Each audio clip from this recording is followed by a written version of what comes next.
Memory by H.P. Lovecraft. A Redbeard reading. In the valley of Nis, the accursed waning moon shines thinly, tearing a path for its light with feeble horns through the lethal foliage of the great upas tree.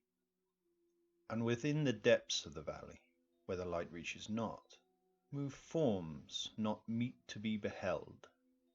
Rank is the herbage on each slope, where evil vines and creeping plants crawl amidst the stones of ruined palaces, twining tightly about columns and strange monoliths, heaving up marble pavements laid by forgotten hands.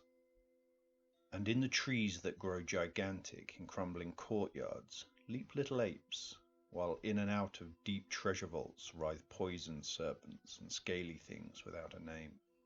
Vast are the stones which sleep beneath coverlets of dank moss, and mighty were the walls from which they fell.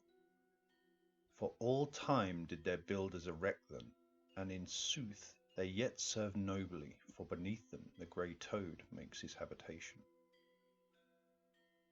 At the very bottom of the valley lies the river Than, whose waters are slimy and filled with weeds. From hidden springs it rises, and to subterranean grottos it flows, so that the demon of the valley knows not why its waters are red, nor whither they are bound.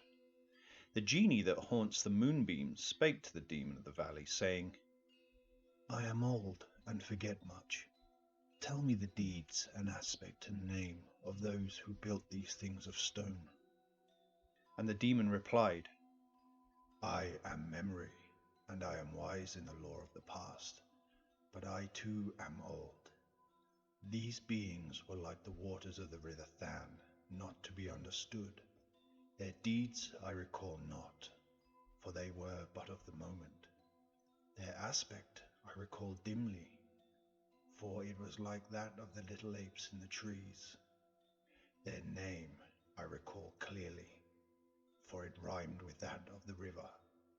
These beings of yesterday were called man." So the genie flew back to the thin-horned moon, and the demon looked intently at a little ape in a tree that grew in a crumbling courtyard.